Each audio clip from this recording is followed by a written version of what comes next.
Hello, everyone. Welcome back to another episode of Mindfully Aligned. This episode kicks off the new season. I feel like a lot of people believe that after Labor Day, it's suddenly fall. I don't agree with that, but I will say this is the beginning of September, first episode of September, and we're kind of easing into the colder months, which are my favorite. And one thing I love about the colder months is that it really gives us a chance to slow down and be with ourselves.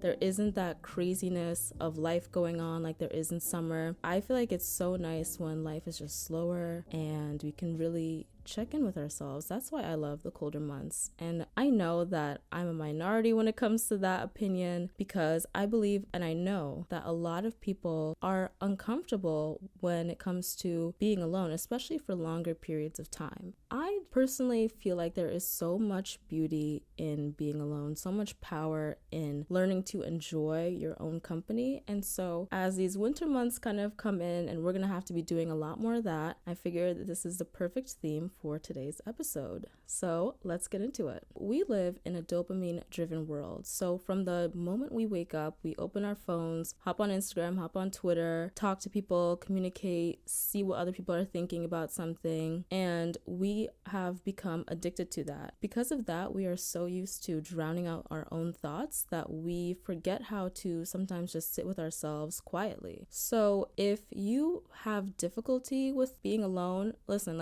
I don't blame you, because that is kind of how our society is set up. From the moment we wake up, we have stimulation thrown at us every which way. So of course, it feels unnatural to be alone. But with practice, that can be amended, and I want to share with you why that is so important. So like I said, that dopamine, that easy, accessible dopamine is important to note because it gives us quick little bursts of happiness, quick little bursts of feeling like we actually did something. And when we become so used to those quick, fleeting moments of happiness, our brains kind of have a hard time adjusting and regulating when we are only feeding it that. It's like junk food. When you feed your brain quick, easy hits of dopamine all the time, it's not running at peak capacity. The same way, if you are feeding your body junk food all the time, your body's not going to be running at peak capacity. So even outside of the digital world, sometimes this can look like how we hang out with our friends and we come back and we feel lonely or so invested in a Netflix show. Like I was just watching Love Island, I know the rest of the country was, and then when it's over, we're kind of left with that what now feeling. And that's because when you fill your brain with the easier dopamine or the temporary happiness, when that's all gone,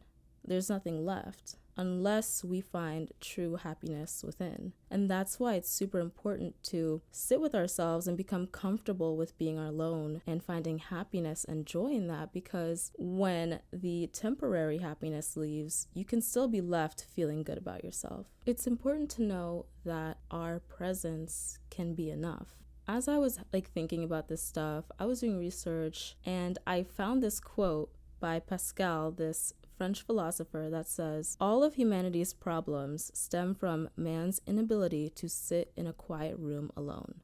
And I think that's so true. We have a lot of things that we go through in life along the way. There are certain things that we can process in the moment, easier things. There are certain things that we put off for a while as well. A lot of times it's because we frankly don't have the time to process what we've been through. And as time goes on, these things pile up, and we have a burden or a baggage that we're carrying with us. And those become the scary thoughts that we run from because they go unchecked for so long. And then it just gets built upon over the years.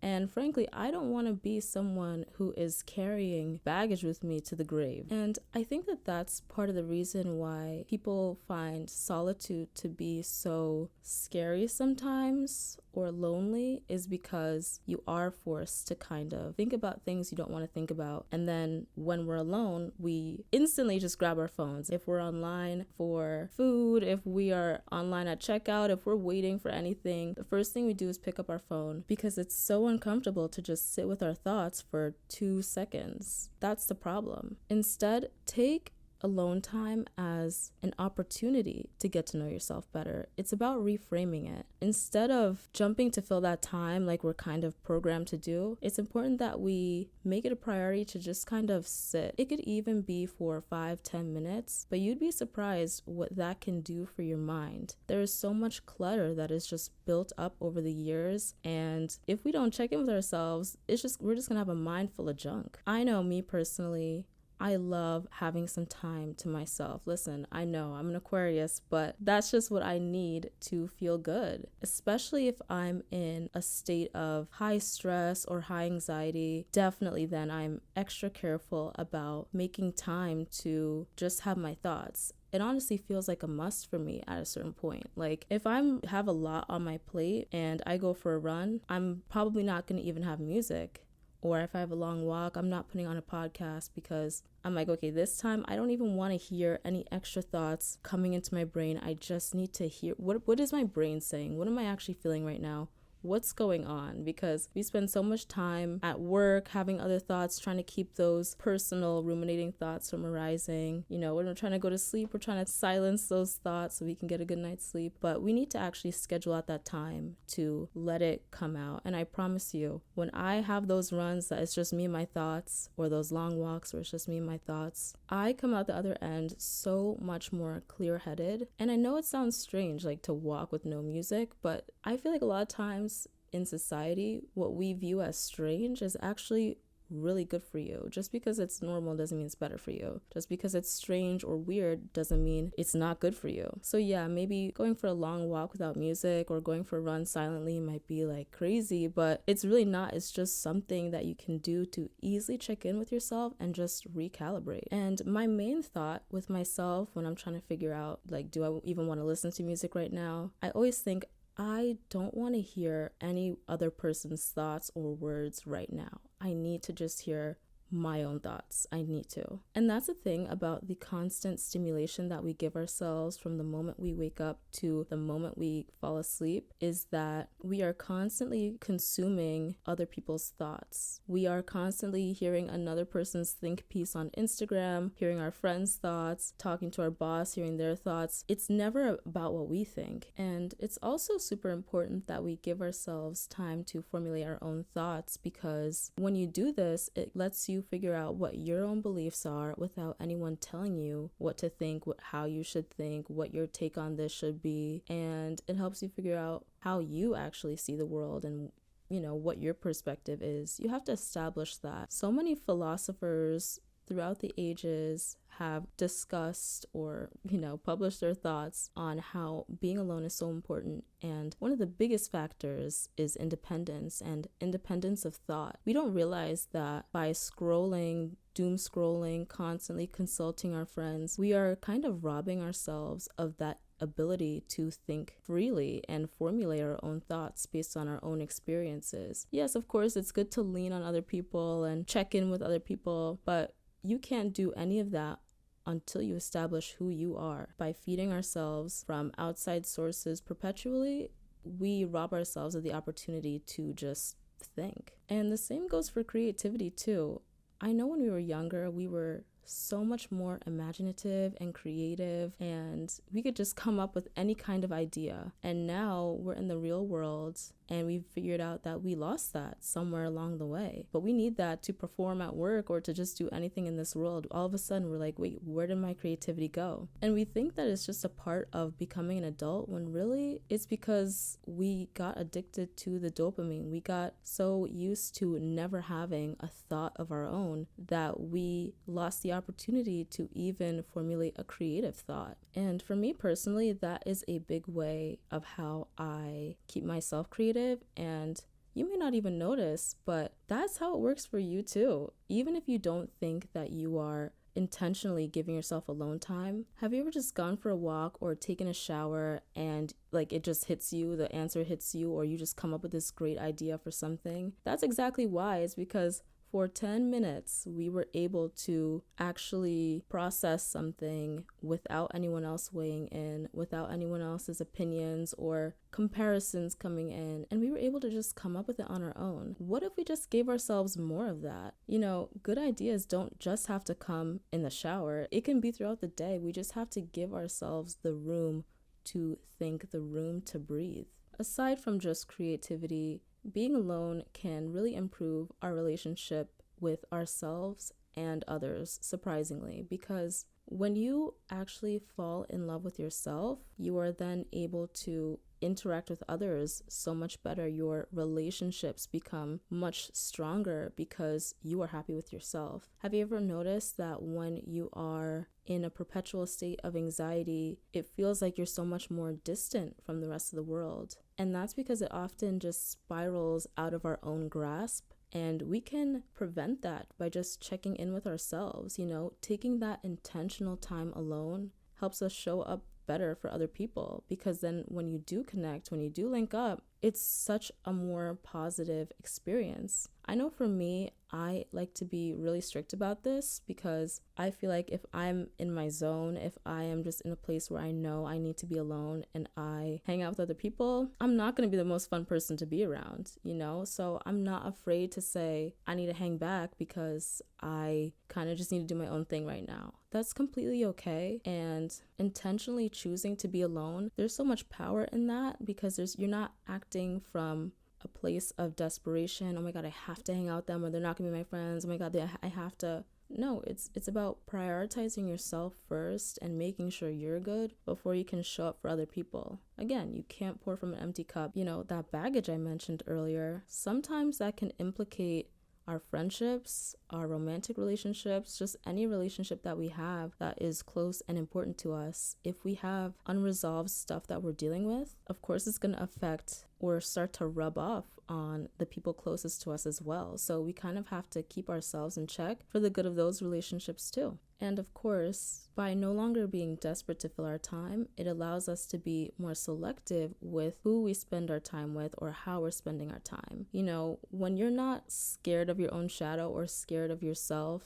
or being with yourself and your own thoughts, you don't feel like you have to hang out with people who you know aren't really good for you just because it's better than being alone. You never want to choose things like that just out of fear of no one but yourself, because that's when you can kind of start to get into the era of stagnation or just not doing well for yourself and feeling stuck because you are doing anything else under the sun but sitting with yourself and checking in with yourself. You know, we can run into a lot of hard things that way, and it winds up being the longer road. And down the line, we realize that whatever we just went through would have been so much easier if we just sat with ourselves and gave ourselves a moment to process instead of forcing it, pushing it down, and then it comes up when it's the least convenient. Everything blows up in your face. Of course, we want to avoid that. And that's why we have to choose the time, make the time, intentionally put aside the time to process and check in. Obviously, now you know, yeah, it is important to be alone, but it doesn't need to be lonely. It can actually be quite fun. Take it from me, I love it. One thing I like to do is what I call Dawn's Days. You can have them be whatever you want, but basically it's just a day. You know, you could do this every month, every other month, but set aside a day where you take yourself on a date. You get dressed up like you are actually going on a date or hang out with your friends doing something cute. You know, you pick out a place that you've always wanted to go to, or an activity you always wanted to do, or just something that interests you, and you go out and enjoy it with no one but yourself.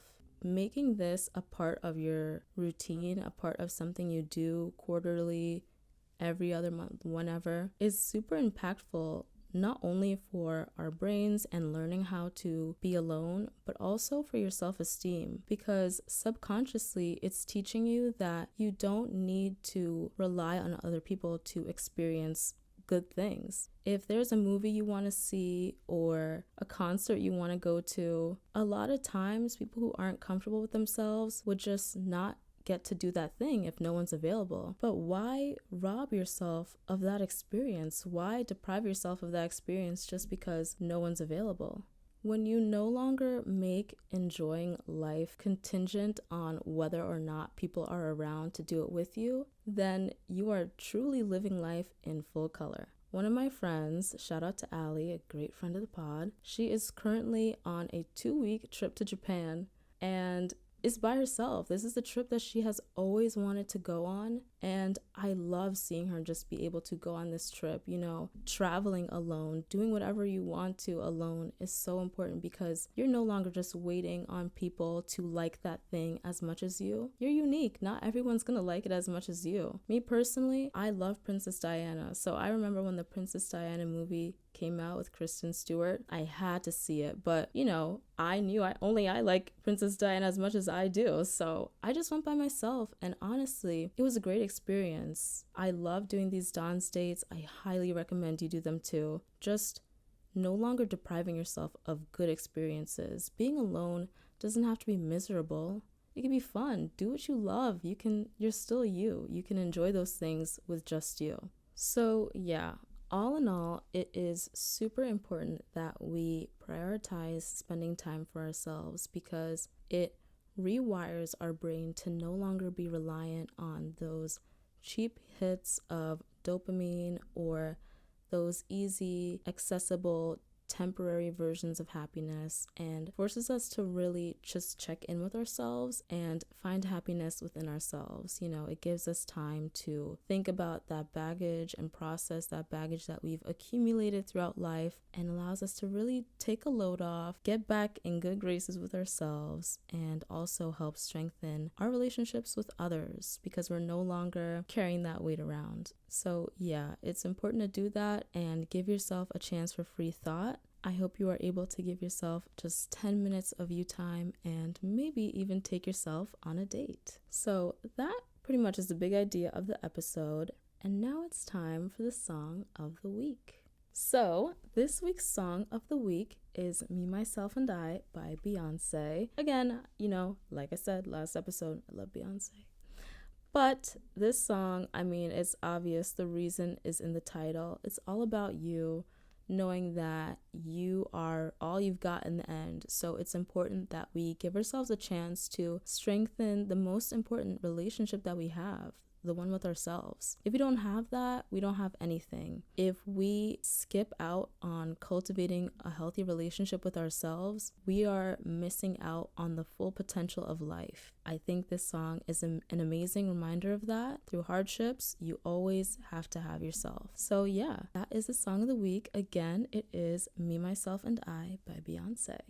And that, my friends, closes out this week's episode. I do want to say I have an exciting little announcement for next episode. We are doing our first little book-based episode. So it's called Radical Self-Acceptance by Tara Brach. You know, in this episode, we were talking about how it's important to cultivate a relationship with self, and by sitting down with yourself, you can figure out what baggage you're carrying. This is now going to be how to heal that baggage, how to stop being so critical about ourselves, and how to stop judging ourselves. So get excited. I can't wait to talk about that with you all. I know it's something that we all deal with. So yeah, be sure to tune in 2 Mondays. Thank you guys again so much for listening. Be sure to like, comment, subscribe, share with a friend, and let me know what your thoughts are on the Mindfully Aligned podcast Instagram page. See ya!